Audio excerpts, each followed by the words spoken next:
Hi, I'm Dr. Houda and Hi, I'm Dr. Ali Youssef. we're from Greenacre Sports Medicine Clinic, and welcome to our very first podcast, guys. Hope you like it. We're going to be talking about all things pain and health and longevity and well-being. So tune in and let's follow along. That's for me my biggest driver. I grew up watching Mum. She's Allah yarhamha now. She's passed away, but 2 back surgeries. She needed the third. And she was never given any advice like, what do you need to do? And it was just back surgery after back surgery. So my story is how I got into this whole osteopathy is I sat down with that careers advisor one day in year 12 and he opens up this book, you know, that UAC book. Yeah. And he's like, Huda, what do you want to do? I'm like, I don't know. I think I want to work in a lab or something. I'm into science and stuff. And then he opens up this book and he finds this thing called osteopathy. And I'm like, I'd never bloody heard of this thing. This was way back a long time ago. And then he's like, helping people, musculoskeletal pain and this and that. And I'm like, wonder if I could help my mum with this. I'm like, looks interesting. Just put it first as my first selection. It was the very first year that osteopathy was ever offered in a university in New South Wales ever. And that was, I went into the very first cohort. So I got into that. You don't want to say the year, I'm not going to reel the year. But it was a very long time ago. Not prehistoric. Not prehistoric, not yet. I didn't come in with Noah's Ark, so don't worry, it wasn't that old. And then the things that I started learning in osteopathy, I was able to help Mum with some pain relief, getting her moving again. Family was our big guinea pigs. Oh my God, we tested, tried, and learnt a lot on family. Gratitude which for we're them. Very grateful for. Put a lot of people's bodies out of whack while we were still young. But anyway, so that sort of drove me at the time, and then I realised when I did start university and I did go into the clinical studies of osteopathy, I'm like, wow, this is really fascinating. And here you are. That's been a 28-year journey now. Amazing. So I don't know if it is for you, but for me, going to work, it doesn't feel like a job. I love it. I love helping people. I love connecting with people. I love, me and my patients, we talk about all sorts of cool things. I get all my meal inspo from my patients and my travel inspo. Where did they go? What did they do? What did they enjoy? And I start adding to the bucket list of things that I want to try or I want to go, especially when it comes to travel. You know me and travel. We don't really do too well together. Yeah. I'm like a fish out of water when I'm out of my comfort zone. For me, I love rhythm and routine. I love predictability. I love to be in my safe space. Early bedtimes. My early bedtime, my fitness routines, my skincare routine. Everything's very routine based. So I love to connect with patients about different things. And it's not all just clinical stuff. Yes, we solve their problem, whatever it might be, or help guide them to whatever it is that's It's the solution. much more than that. But you get to connect with people. Yeah. And I think that's probably at the essence of what we do. Yeah. That's the essence of what we do. So we do connect with people. Yeah. And that's what I think keeps me going back to work, because it doesn't feel like work. Yeah. At all. Yeah. It's like a playground for me. Yeah. And we love to serve. We love serving people. Love and helping being others.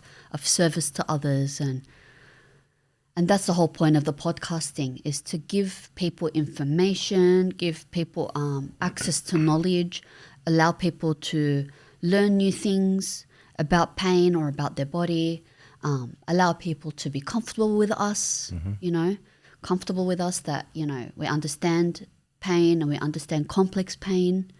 And we're good at listening, I think. Yeah. And for me, this is my chance to hopefully serve more people through this. And so if there's anything that anyone needs clarity on, reach out. Yeah. Even topics that people are interested in. We'll create Definitely. something. Yeah. You could drop that in the comments if there's something that you wanted to learn about, something that you wanted clarity about regarding health and well-being, longevity. These are all our topics of interest that we have a personal interest in.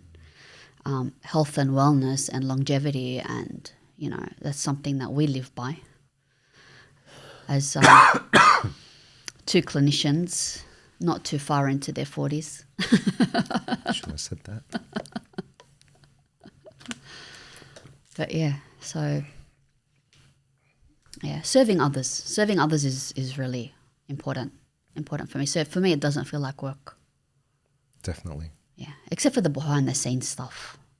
You got to do reports and That stuff. insurance, but we've got a great team. Yeah. Yeah, we've got an awesome team They support us. handling a lot of the back end running of the clinic. And it's beautiful to see the team growing as well as the clinic grows, and the more people, we're reaching more people, helping more people. Knowledge about decompression is increasing.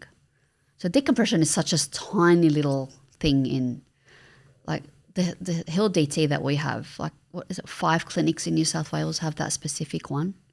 Not many. Not many. New South Wales, probably I think there's about 30 in all of Australia. 5 clinics Yeah, in New South Wales. yeah. But it's huge in America, Yeah. where Yeah. it comes from. Yeah. The table comes from America. The technology is much gone a lot further over there than here. There are some other tables, some other decompression tables, but I really found them a bit complex. Too complex. Too complicated. Too complex. And it doesn't need that complexity. Yeah, That's the truth. yeah, Like you'd see other tables that do some fancy things and they've got like monitors and you can watch TV. Well, yeah, you don't need to be there for that Yeah. long. Like a session's 20 minutes. yeah. Close your eyes, mate, and have Yeah. a snooze. Yeah, so like the spinal decompression, like it does, the decompression unloads the disc. But I think for me, the most thing that it does, and it does really well, is it neuromodulates the pain. So it changes the way patient's nervous system is responding to pain. It down-regulates Yeah, the it pain. down-regulates the pain. So for us as clinicians, and for me specifically, I'm not too obsessed about the disc bulge going back, because you can have a disc bulge on a scan. That doesn't mean anything. Lots of evidence on that. Lots of evidence on that. Disc bulge doesn't mean catastrophe, right? You can have a disc bulge and have no symptoms, Yes. have no pain.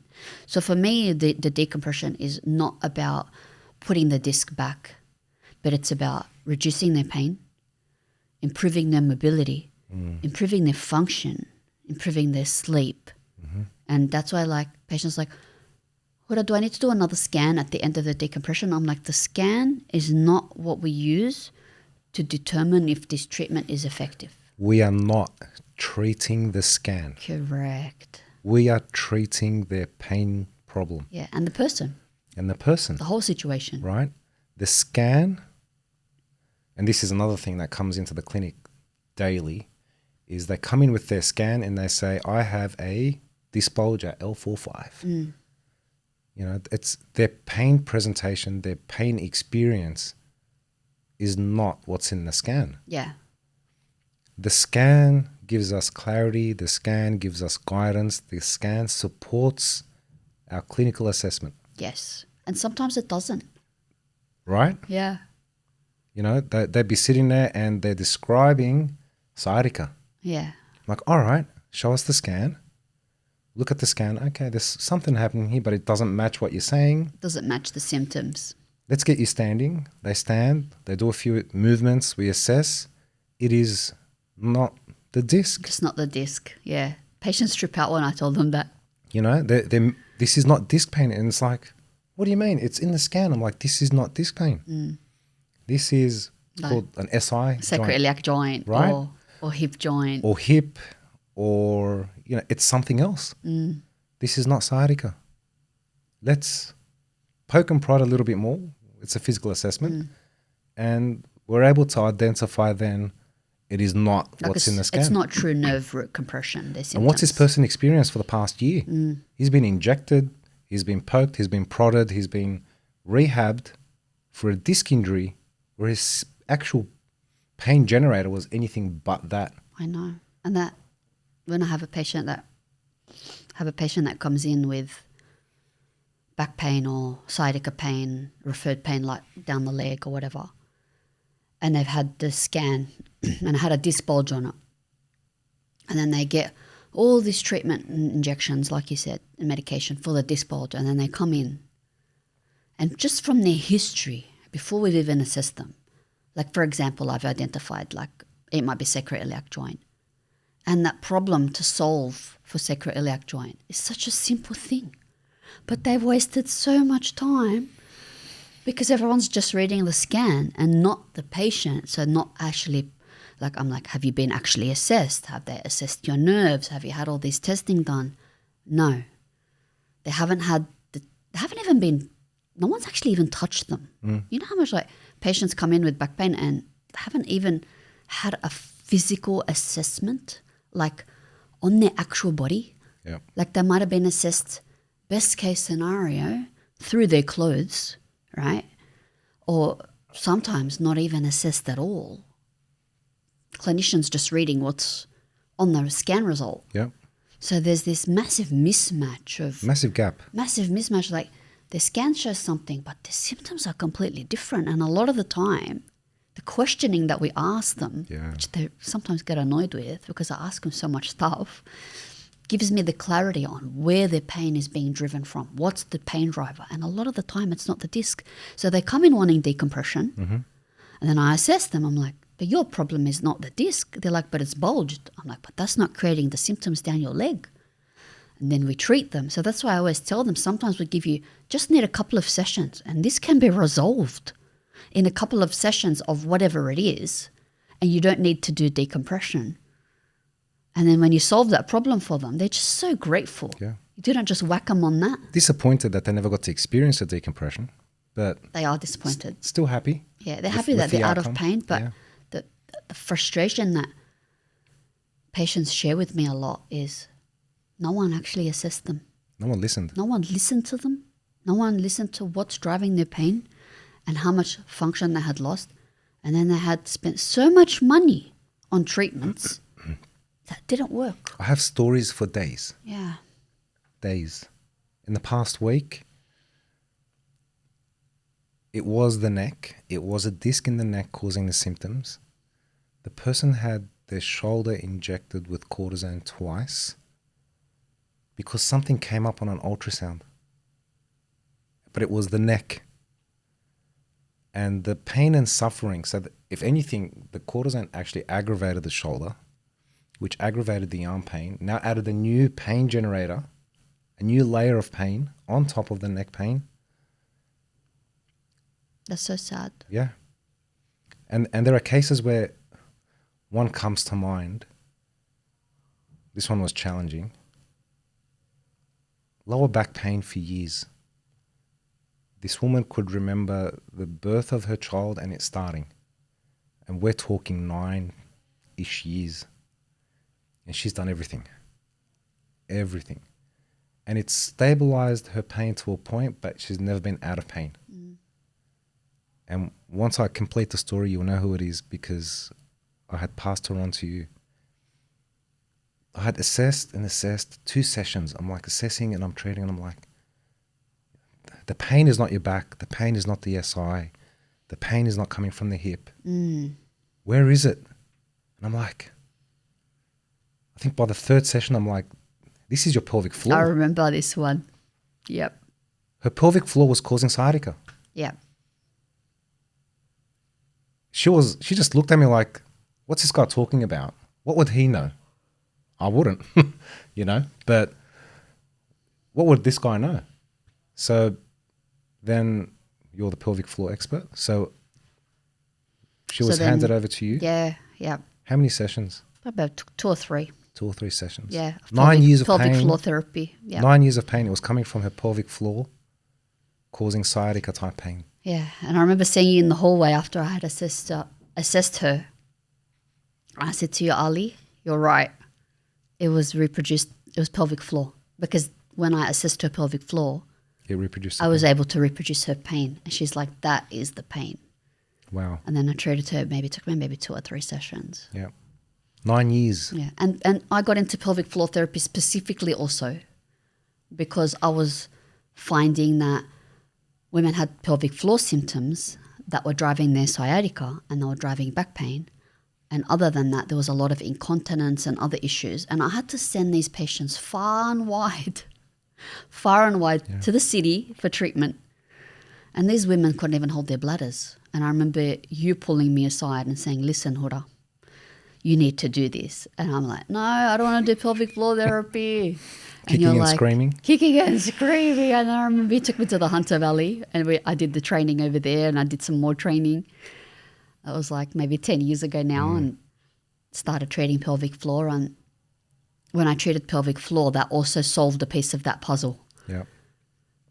So our drive to solve these complex pain problems has taken us down through so many, call them rabbit holes or call them whatever you want, different paths. Yeah.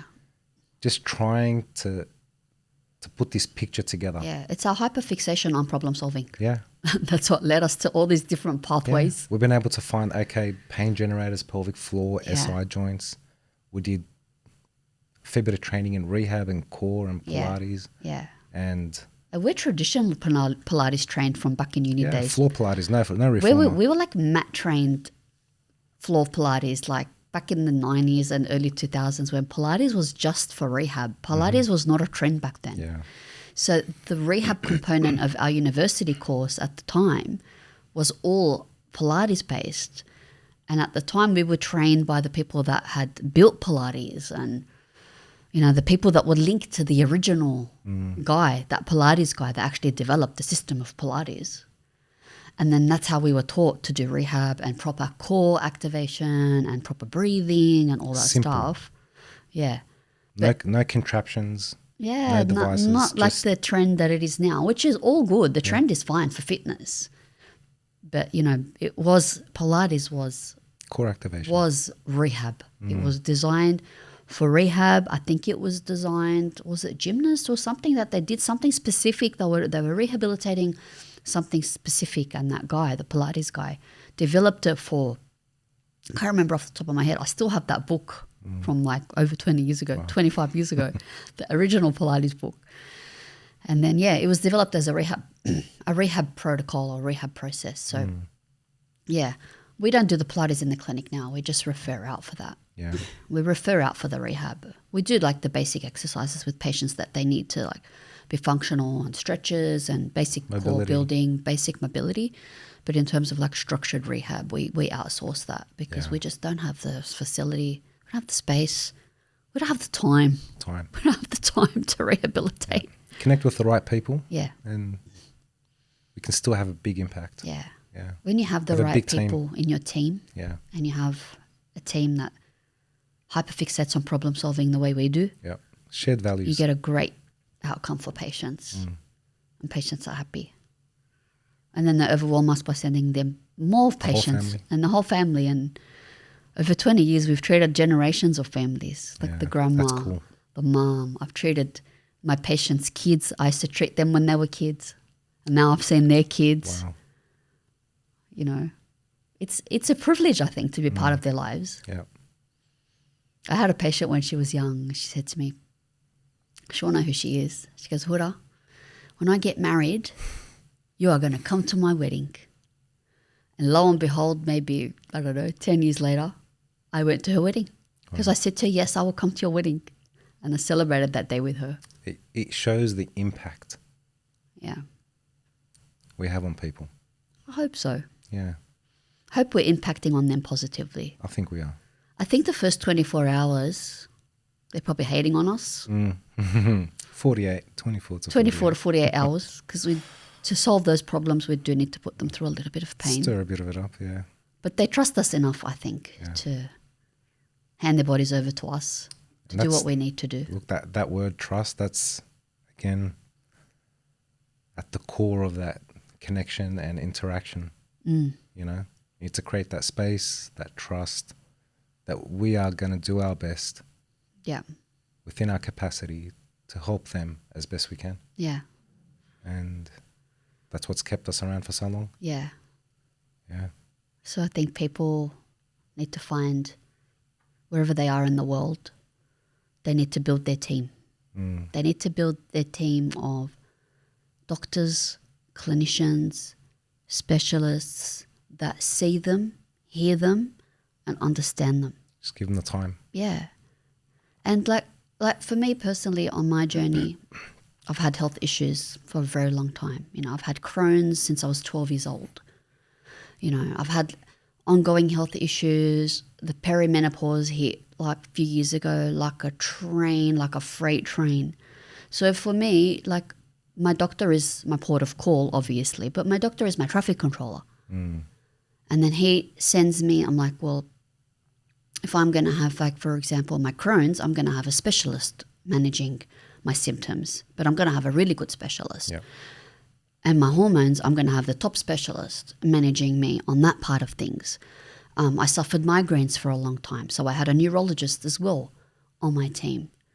In terms of body therapy, yes, I'll have my chiro treat me at work, or I'll have you treat me, but I'll make sure that I'm treated in real time.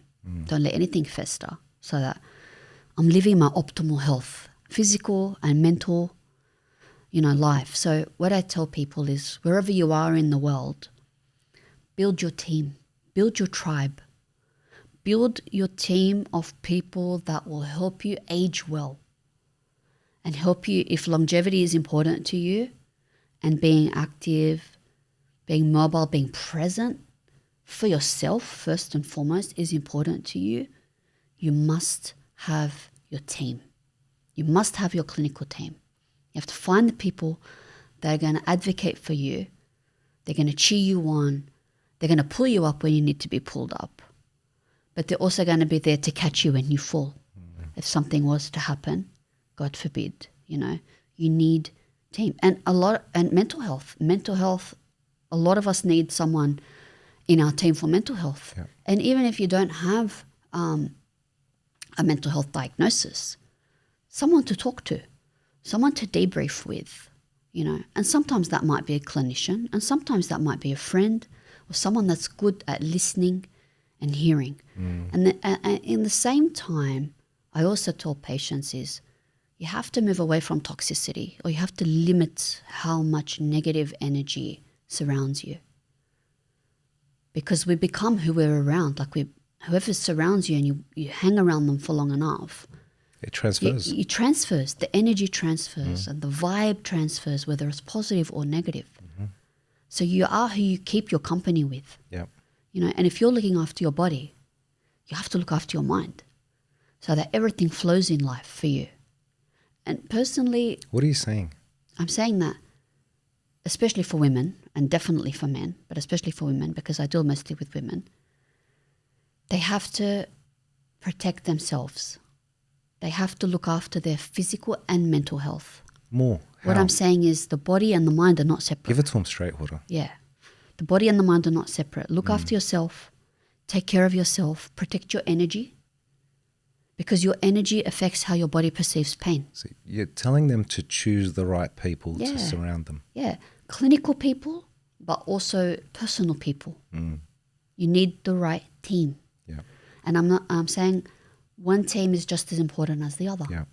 Your clinical team and then your family and friends team are important. But the right people in your corner, they'll help you grow. Deep. They'll help support you. They'll cheer you on. They'll be there for you when you need them. So yes, we can talk about medical stuff till the cows come home, but look at who's in your personal space as well. And look at who's there advocating for you and who actually genuinely cares for you and who's cheering you on. Because if you're having people that are harming your mental health, your physical's going to suffer. Yes. And then we see that every single day in the clinic. That fuels the fire. Yeah, it fuels the fire. It's like you're fixing the physical side. The physical part is improving, but the patients are not able to process improvement because the trauma, and that's led to some conditions. Helping them identify that there's a connection between their emotional state and their physical state is crucial. Yeah. Then the next step is for them to be able to identify what is fueling this emotional state. Yeah. And 100% of the time they know. Yeah. Yeah. It's just that they feel like it's outside of their control. Yeah. Matter of fact is it's within their control. And it's a choice. Yeah. So they are choosing this environment. Yeah.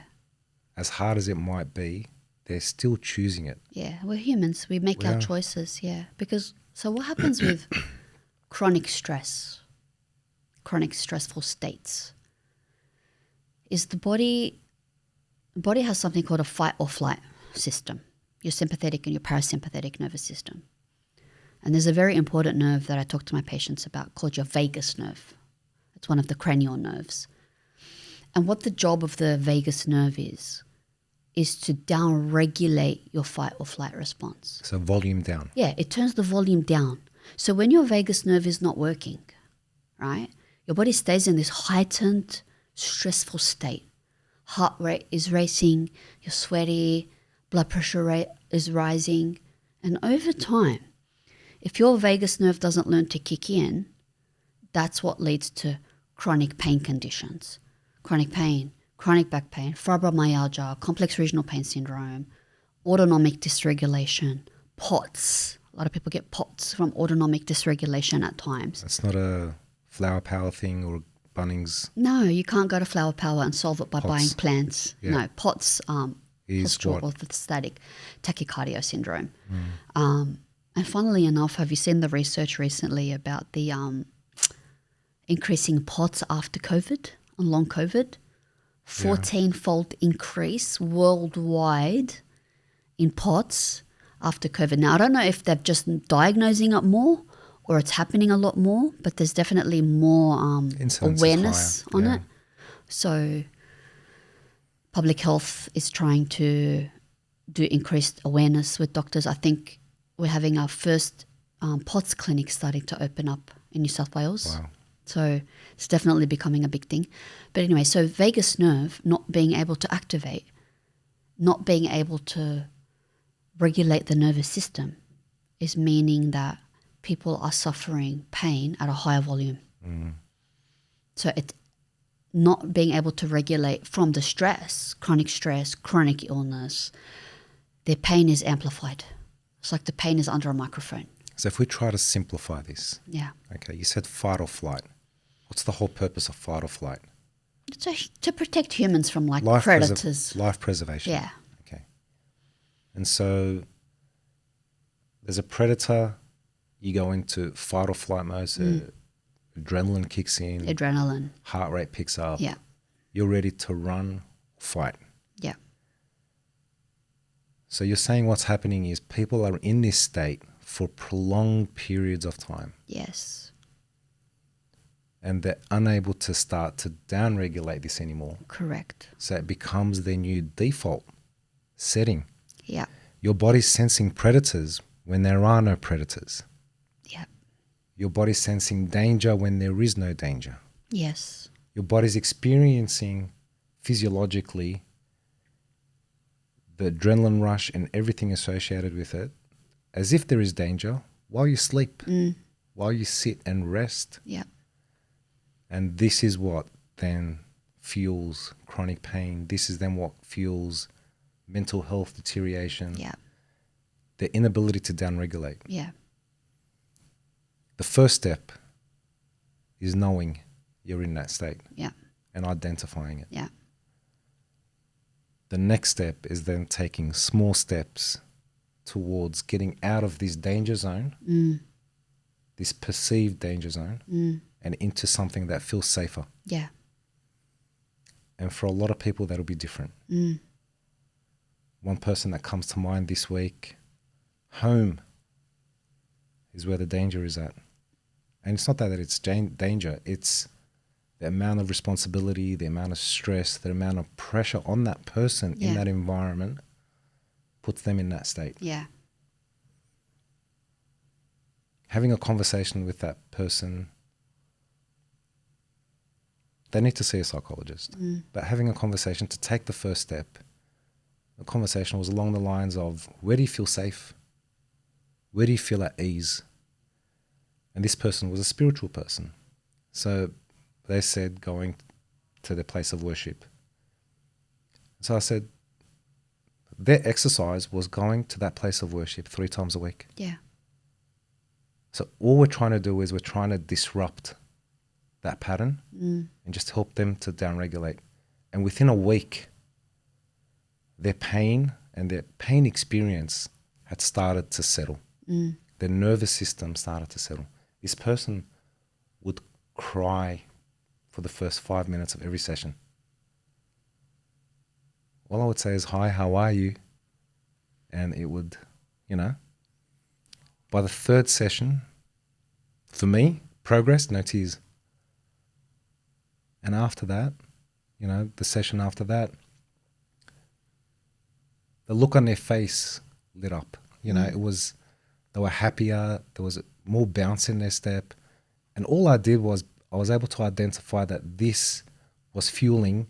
They came in with back pain. It was a driver. They came in with back pain, disc type pain, but it was being fueled by their emotional state.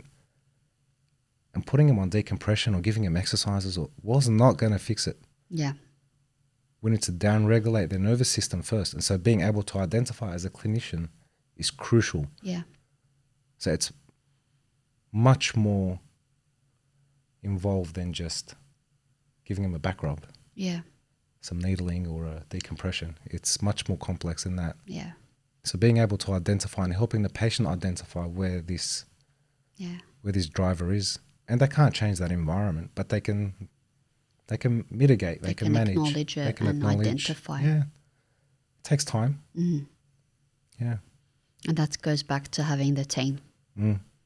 Patients need to have, every person needs to have their team. Someone in their corner that advocates for them. Yeah.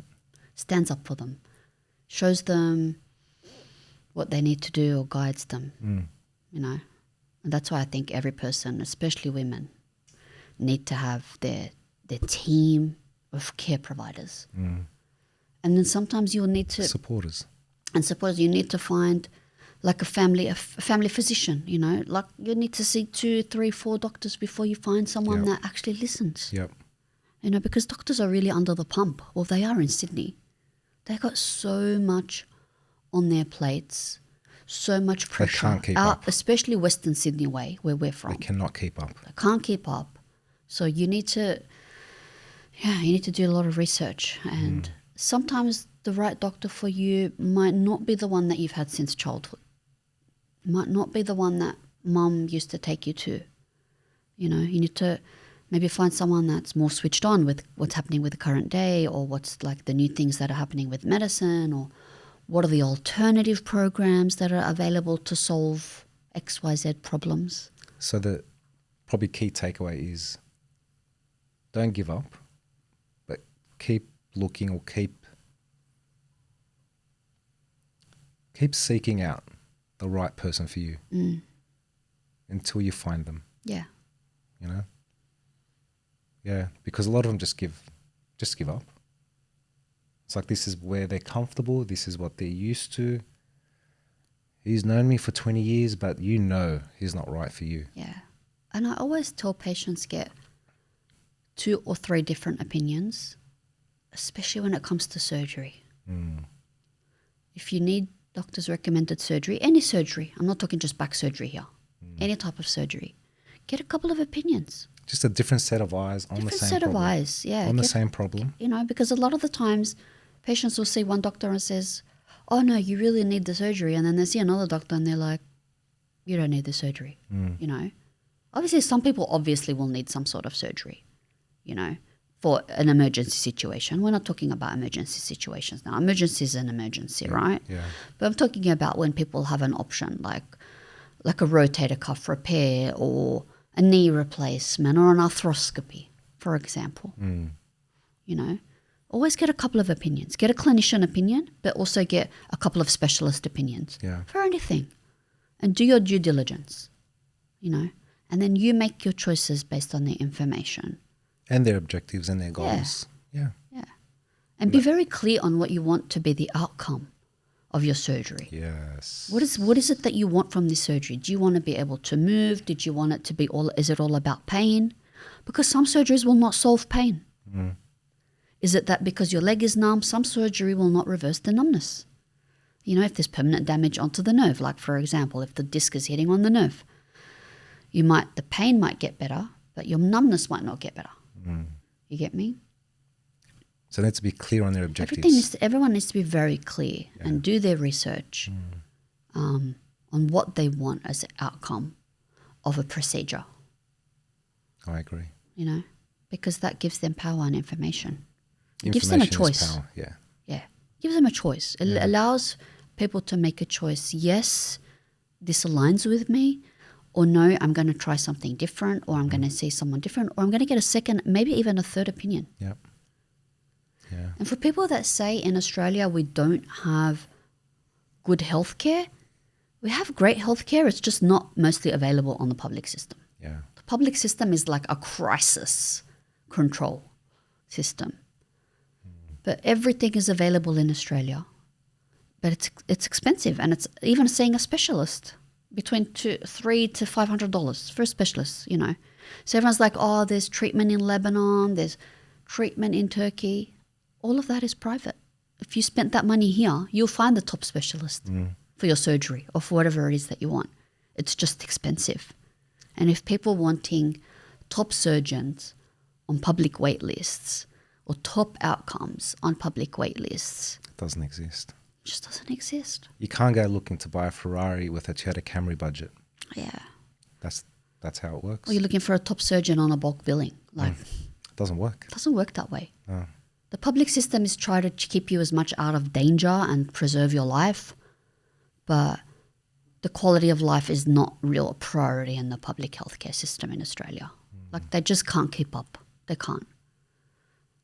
So I think that's something people need to be aware of as well, that Definitely. there is treatment for a lot of conditions, but they're just not found through the public systems and through bulk billing. They're just not. You know, and even you can find top GPs, they don't bulk bill. They don't necessarily bulk bill. They charge a fee, which I think is fair and reasonable because they give you your time. They can, you know, allocate a sufficient amount of time to hash things out with you and understand things, whereas GPs under the public system, like they are under a lot of pressure. I actually feel really sorry for a lot of GPs. Like they are overworked, they're run down. You know, they've got pressure from, you know, clinics and KPIs to meet and stuff. I think the takeaway message is if they could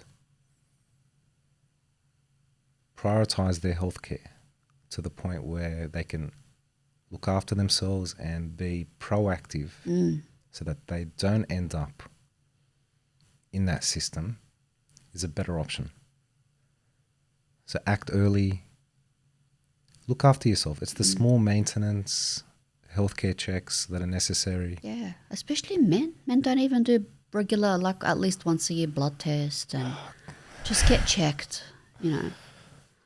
Too many conversations that make me cringe and laugh at the same time at the amount of care and attention they give their bodies.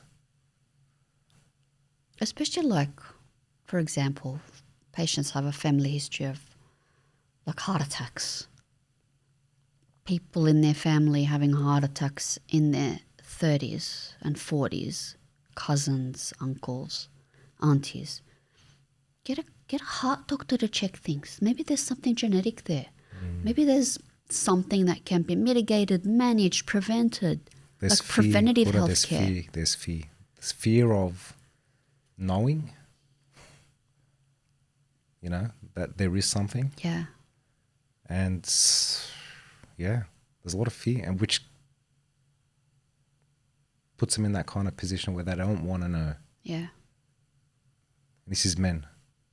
So sometimes they don't want to know. They know, but they don't want to know.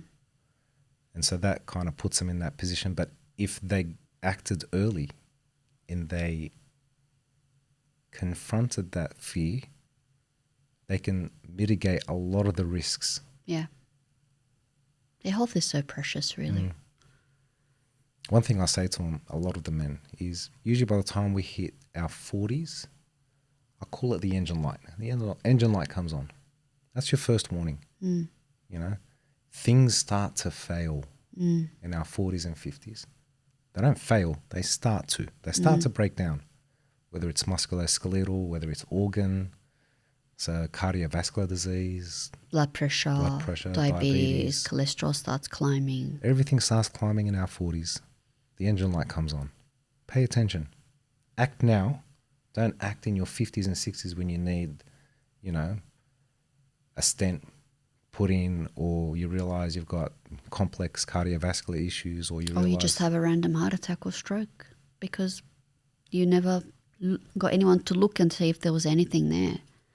Like the frequency of visits to their GPs or their health practitioners. Had a conversation a few days ago, just mates having a chat, and they were talking about their last visit, and they were comparing, and one person hadn't seen their physician in 2 years. And the other one's like, yeah, it's been about 18 months. Like, mate, this should be like a 6-month thing. Just blood tests, blood pressure, checks, everything, right? Just I think lack of knowing what's needed, and they also probably still think they're like they're 20. A bit of denial there. Yeah, just a bit. That anything's wrong. Yeah, that nothing's going to go wrong. But this is when things start to go wrong. Yeah. And that's the reality of it. So be proactive. Yeah. Cool. Instead of reactive. Yeah, I agree. Thank you so much for listening, guys. You can follow us on our YouTube or our Spotify, where we're going to have our podcast. And if you have any questions or any topics, definitely pop them in the comments below. Thank you.